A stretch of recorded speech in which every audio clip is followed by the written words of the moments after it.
Hi, my name is Pamela Coons, Associate Professor of Medicine in the Division of Oncology at Yale School of Medicine and Yale Cancer Center. I'm excited to announce ASCO's new open access journal, JCO Oncology Advances. As the inaugural editor-in-chief, I hope to support JCO Oncology Advances to become the premier platform to bridge the gap between accessible scientific research and clinical care. Stay tuned for more information, including new article types, at ascopubs.org/JCO Oncology Advances. We look forward to seeing your submissions in spring of 2024.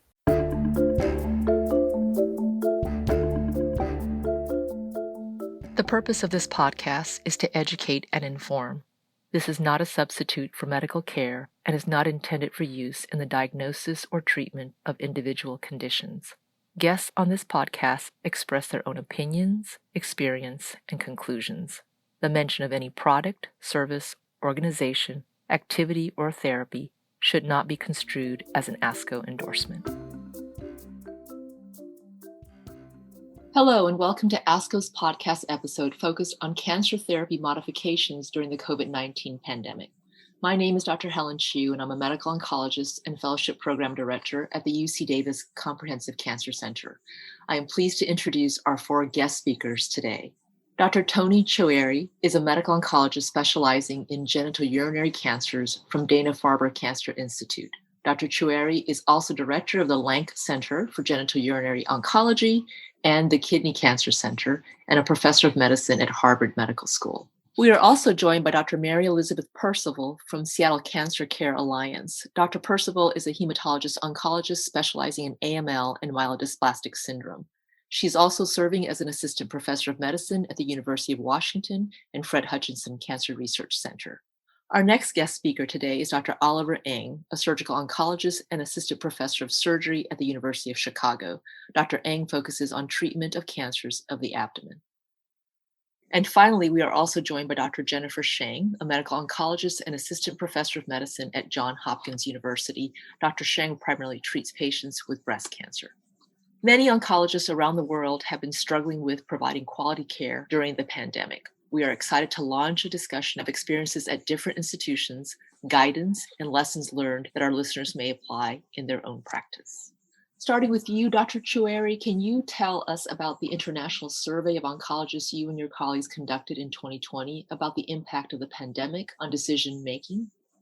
Well, thank you, Dr. Chou, and I want to really thank ASCO for always being at the forefront here of educating the oncology community about the latest here. And we're all, in this pandemic, and I remember where everything, started, and we were, just getting ready to see what we could do to protect our patient, our healthcare worker with this novel coronavirus. So one thing we've done as a group, we started an online survey between March and April for a month, and that involved around 340 plus oncologists from 28 countries to understand what is the readiness measure taken by oncologists to protect patient and healthcare workers here. We really had no idea. We found first that the pandemic really, every country had an outbreak, over 99%. PPEs were over 90% provided, and telemedicine started early on.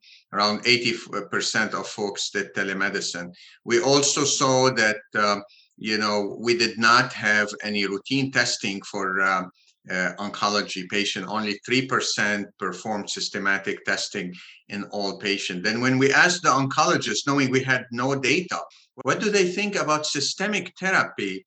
The vast majority thought that systemic therapy here, you have to consider comorbidities and age. They also felt that hormonal treatment and tyrosine kinase inhibitors were relatively safe. On the other hand, cytotoxic chemotherapy and immune therapies potentially are not safe. Now, we know for future, when future studies done as part of CCC19 database and other, that there was no increase in mortality with immune checkpoint inhibitor, neither with cytotoxic chemotherapy in large part, except perhaps if you consider the timing.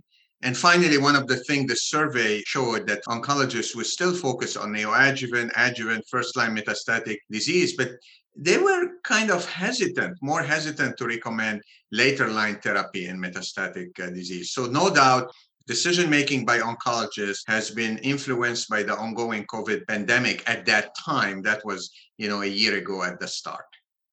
That's really interesting. Did you find any of those results surprising? Well, I would say no, but a lot of folks have their own biases overall. I do find it in a way that there are, for example, chemotherapy in second, third line that extended survival and quality of life. Folks seem to be hesitant. I didn't find it surprising. We didn't have testing that patient didn't get testing much. I was a bit surprised that telemedicine immediately made it, and it was around 80%, but that also included phone encounters. But this was overall a very large survey, and the median age of the oncologists were around early 40s. Finally, can I ask you, did you notice any regional differences since these were international survey? Yeah, absolutely. I mean, in Europe, there were from Italy and from France at that time, things were obviously worse. There were some differences. That's a very good question, depending, where you are. And some of it folks did not experience, but they had a next door, if you want, experience more so than their own experience. Thank you. Doctors Percival and Sheng, how has the COVID-19 pandemic impacted delivery of cancer therapy at your practice? What have been the major challenges in delivering quality patient care during the pandemic? This is Mary Beth Percival. Yeah, so I would say that we didn't exactly conduct a survey, but instead my colleagues and I who care for patients with heme malignancies at the University of Washington and the Fred Hutchinson Cancer Research Center got together and said, what evidence-based guidelines can we come up with that may help to guide the care of patients, particularly those with heme malignancies? As many of you are aware, the first patient in the US who was diagnosed with COVID-19 was from the Seattle area. So we kind of had a sneak peek into the pandemic before it officially became a pandemic. We've been relatively spared compared to some other areas, but certainly our patients with heme malignancies are at an increased risk of complications. So I think that there were a number of changes that happened pretty quickly, and Dr. Choueiri spoke about some of these, like the increased use of telehealth when feasible was very rapidly taken on by both patients and providers. And we thought that that was a really important way to really reduce the number of touches that our patients had, because they tend to require a lot of visits and a lot of care. And so if we can eliminate any of those, we thought that that would be important. We pretty quickly instituted screening for patients and providers on the entrance to the cancer center, and we're able to provide masks and rapid COVID testing, which is something that's still going on now.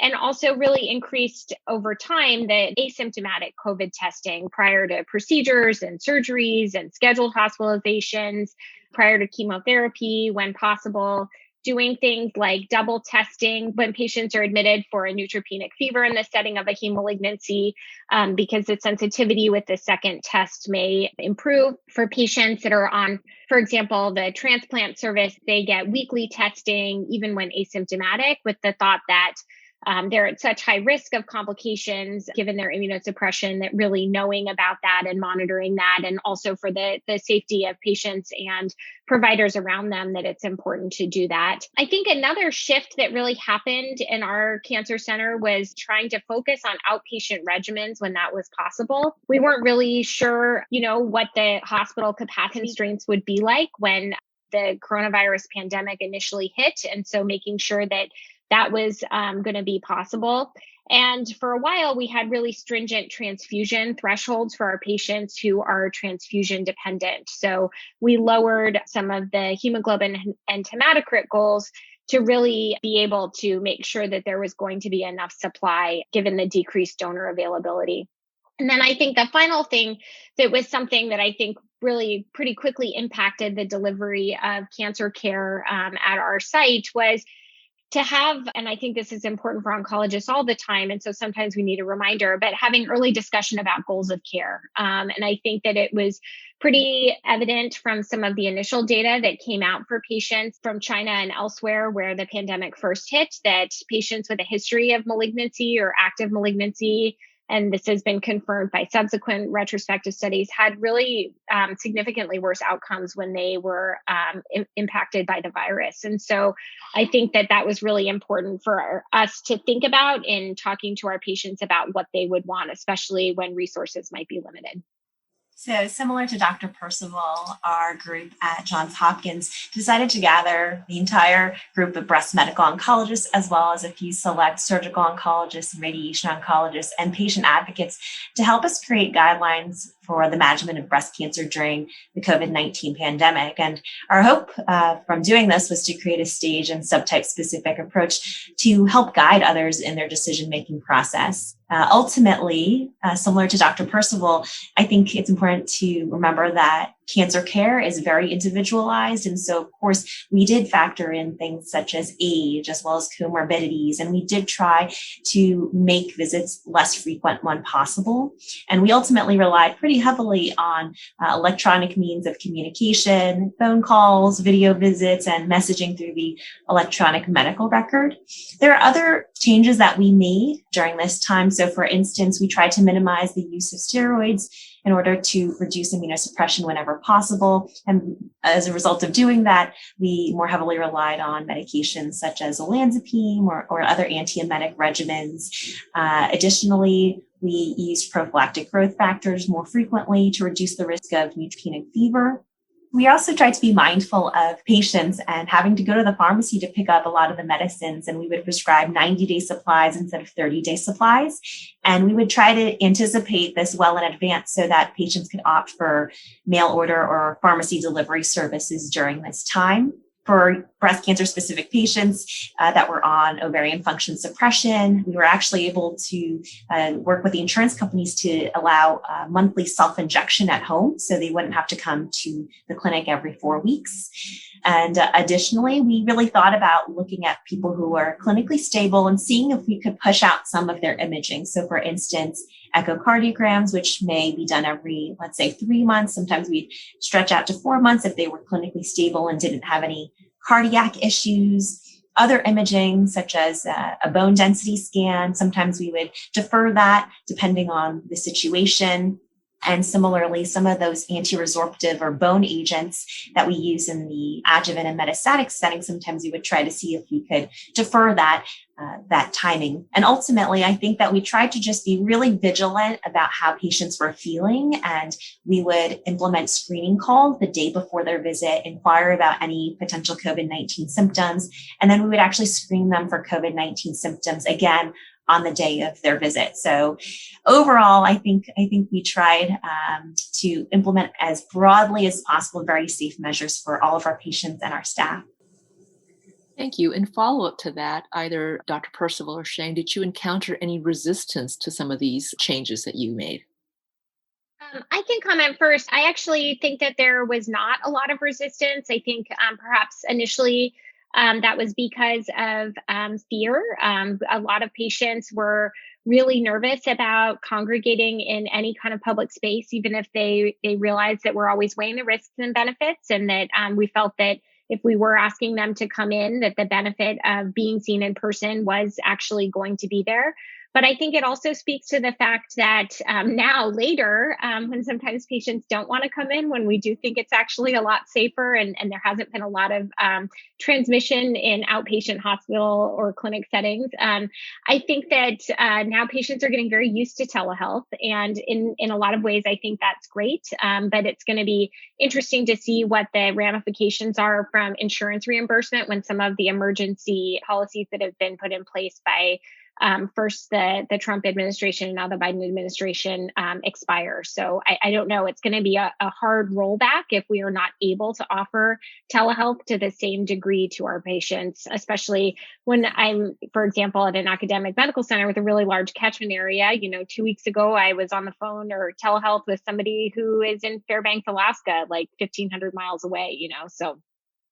Certainly. I agree with that sentiment that we had a wide range of responses. And I think when it was ever with regards to perhaps delaying imaging or delaying treatment, there was a lot of anxiety. But if it was, for instance, let's convert to a video visit, I think that probably 3/4 of my patients are really enthusiastic about not having to drive to clinic, being able to do this call with me while sitting on their sofa, being able to be next to their significant other or family member was really important because unfortunately in our clinic, even now, we actually don't really allow any visitors with the patient. And I think having that family member or friend there is so critical. So I think that there was mixed responses overall. And in follow-up to that, Doctors Ng and Percival, can you discuss the adjustments to care you have made in response to the COVID-19 pandemic? What major factors play into your decision to modify care? Sure. So thanks again to ASCO for the invitation to participate in this panel. And so I think, from a surgical perspective, it definitely offers some different challenges that are complementary to the challenges that we've discussed already. And so I think when the pandemic arrived and we were just going through the initial stages, there's a lot of uncertainty with the impact of the pandemic itself in surgical patients. And certainly the earlier literature that came out demonstrated high morbidity in patients with cancer who underwent surgery.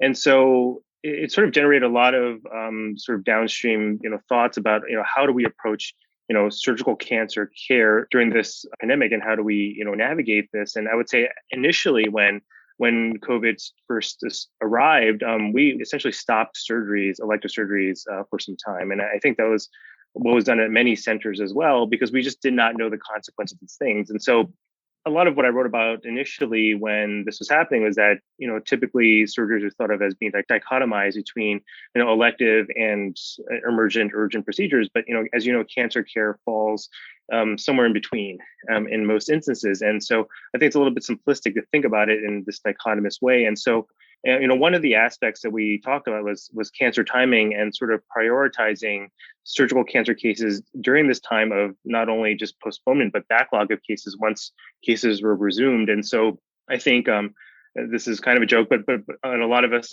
who do surgery were sort of sidelined during this period. So then we all just started writing at the University of Chicago. And so a lot of us were putting out papers regarding this. And so one of my colleagues, Dr. Kiran Taraga, put out a paper which discussed what was called a safe postponement period of surgery, which looked at the fact that, the typical time period between when systemic therapy was received and when surgery was performed. And, is there a safe window after that, or sort of within that, several weeks, where you can actually perform surgery and not have an inferior outcome? Again, this is just, retrospective, but it gives us some idea of how to prioritize surgery in that paradigm. But also it's a complex decision-making process, not just the surgery itself, but the institutional resources required for hospitalizations after surgery, the staff that are involved, and not only just staff, but trainees as well, and making sure they're compliant with duty hours, making sure they're safe first and foremost during this whole process. And then working COVID testing into this whole algorithm itself was challenging, to say the least. Thank you. Dr. Percival, do you want to add anything in addition? Sure. I think that it's interesting to hear about things from the surgical perspective. It's not something that plays into the care of my patients with heme malignancies, particularly AML, as much as for other specialties, but it's certainly interesting to hear about that. So I think, AML is typically a disease that we approach with curative intent, and induction chemotherapy, which is kind of the mainstay of initial treatment, is generally started on an urgent, sometimes emergent, but more of an urgent basis.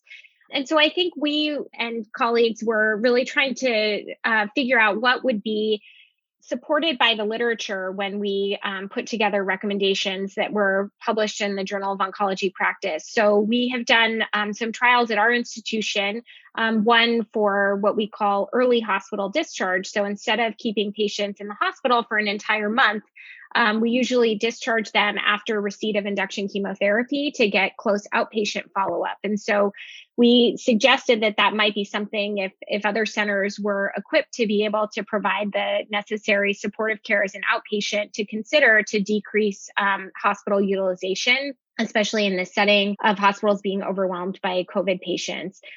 We also had a pilot study that was done also out of our center, for outpatient induction chemotherapy. So maybe patients could be completely outpatient to receive their chemotherapy, which is not generally how we think about things for AML patients, but there is some supporting literature to suggest that that might be possible. So for example, moving to like diffuse large B-cell lymphoma, for example, there are some regimens where older patients receive abbreviated chemotherapy and consolidative radiation therapy. So looking at things like that are reasonable alternatives with evidence behind them was really kind of what we wanted to do to disseminate recommendations and try to be as specific as possible. I would say one thing that I think is probably going to be talked about on another ASCO podcast, but that has come up a lot at our academic medical center is clinical trial enrollment. And so similar to surgeries being cut off completely for a while, clinical trial enrollment was slowed almost to a halt because basically all phase 1 and phase 3 trials were closed. Phase 2 trials were felt in a lot of cases, it was taken on a trial by trial basis, but felt to offer opportunities for patients that they wouldn't be able to achieve in other ways. And I think that there are going to be a lot of long-term downstream effects from that clinical trial enrollment stuff that we are yet to see. And I think particularly for patients with relapsed refractory disease and that kind of thing, that's going to be something that really comes up in the future. And I think also in terms of things like referrals to our center, that some of that may decrease as well if we are not able to offer clinical trials to the same extent in the future. So I think there are just a lot of things that come up when we're caring for patients and modifying therapy for patients. And I think there's going to be a lot that will come out in the future, even though we're moving more towards whatever our new normal is going to be like and having more access to trials and other more standard procedures these days. Thank you both. Doctors Ng and Sheng, what guidelines or protocols have you relied on to make decisions on therapy adjustments since the start of the pandemic? Great, thanks for that question. So in the realm of surgery, my colleagues at the University of Chicago actually have put out a paper which we, again, like I had mentioned, this dichotomization of elective versus non-elective procedures was a bit simplistic. And so we actually devised a scoring system here at the University of Chicago. We termed it medically necessary, time-sensitive procedures. And so it took into account the procedure itself, the disease, and patient factors. And we were all required to submit a score for each patient we were proposing to do surgery on during this period. And basically, procedures were selected in conjunction with the actual score the patient was assigned because it was felt to be attributable to appropriate risk within the context of the pandemic. And so, at least from an institutional level, we utilized this not only during the first wave, but the second wave as well. And it seemed to be able to triage patients appropriately based on all these aspects. But of course, like we have discussed, cancer care is individualized. And so it is still difficult to try and put a number to a patient for sure. But we did, certainly consider each patient individually with all aspects of their care. I think from a regional perspective, in the state of Illinois, we've come together and formed the Illinois Cancer Collaborative, which has developed COVID-19 guidelines as well throughout the state, which has been a nice collaboration amongst a lot of the hospitals and distributed amongst the communities. And certainly societal national recommendations have been put forth as well. The Society of Surgical Oncology has put forth guidelines for multiple disease sites.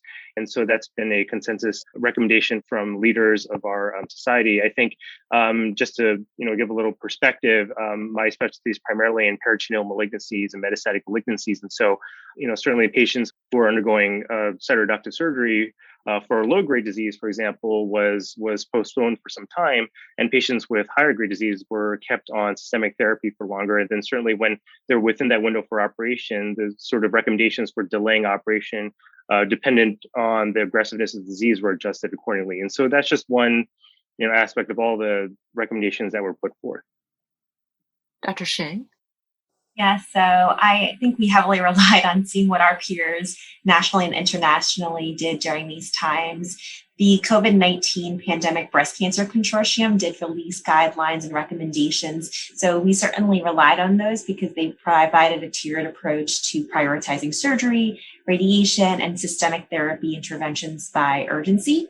And within those guidelines, there was certainly discussion about weighing the risks and benefits of delivering immunosuppressive therapy, about a delay of non-urgent surgeries, the use of neoadjuvant systemic therapy due to deferral of many breast surgeries during the initial pandemic, and also discussion of the genomic tumor profiling on core biopsy specimens to guide neoadjuvant therapy decisions. And so from there, our group thought that it'd be prudent to just really gather together and really create more focused guidelines with a few more specifics about how to care for early stage breast cancer, metastatic breast cancer. And I think I briefly highlighted some of the changes that really applied to many of our patients, regardless of their stage. And then I think more specifically for patients who had metastatic breast cancer, for instance, we would try to consider oral regimens as opposed to IV regimens and really tailoring that to patients and also trying to decrease the total number of visits to the cancer center. We would also defer some of the restaging scans and lengthen the intervals between scans if patients were clinically stable. We were able to extend the interval between port flushes for patients to 12 weeks or longer. And we really tried to be really cautious when we looked at the side effect profile of a lot of the agents that we use.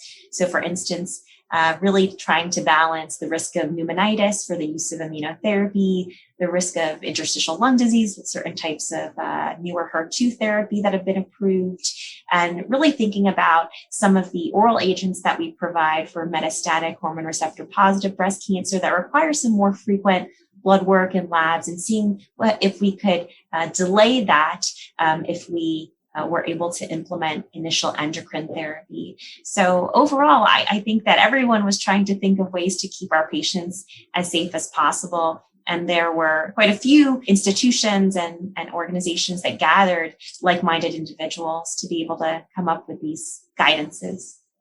Thank you both. Dr. Choueiri, in the upcoming months as the vaccination rolls out, do you think you will start reverting to pre-pandemic patient management at your institution? Oh, thank you for your question.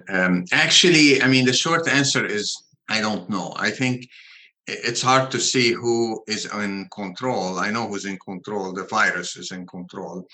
Yes, there are a lot of signs, positive signs happening, but we don't know what, later on things going to happen. I personally think that stuff won't go back to normal immediately. First, we can't expect all our patients to be vaccinated despite our recommendation.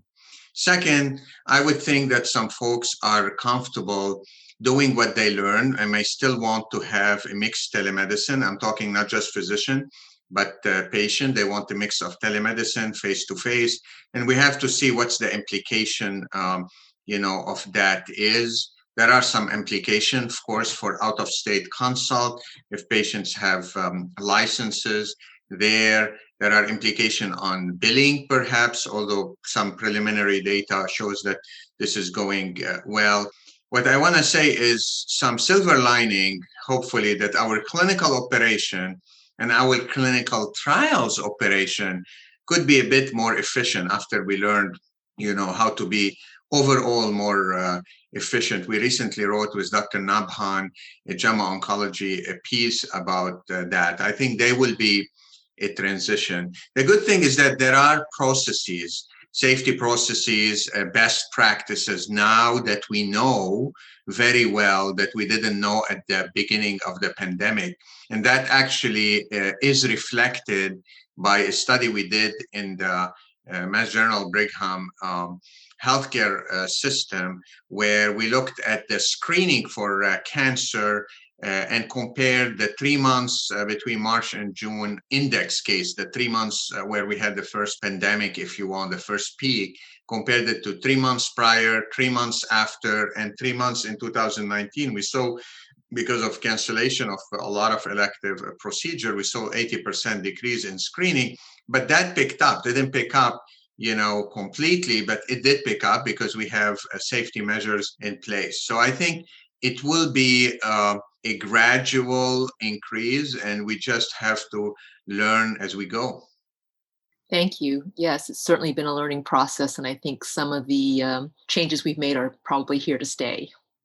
Yeah, I just think the one thing that should not be forgotten is the impact on patients and their perception of delays. It's very easy to think of this from an academic perspective of okay, it's safe to delay because their disease biology is so and so, and make decisions based on the duration of therapy and so forth. But to call a patient, which all of us have had to do, to delay the therapy for a variety of reasons and explain why, I think is something that we need to just be cognizant of when we are making these decisions, and really being transparent with the patients about the fact that we're taking consideration not only their risk, but the risk to the community as well. And it's just made things a lot more complex, and time will tell as to the sort of sequela of everything, all the decisions that are made in this period.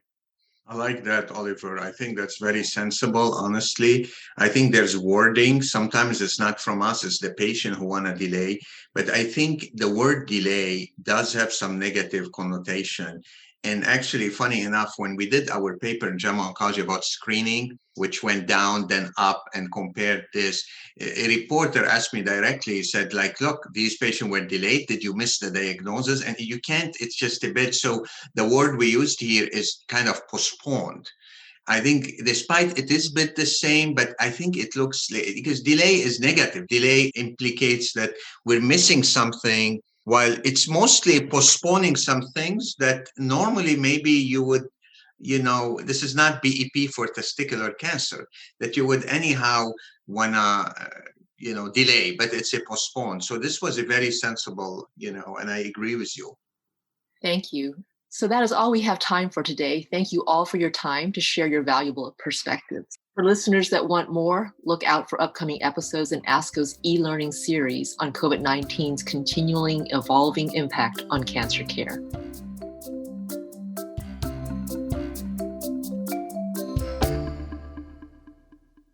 Thank you for listening to this week's episode of the ASCO e-learning weekly podcast.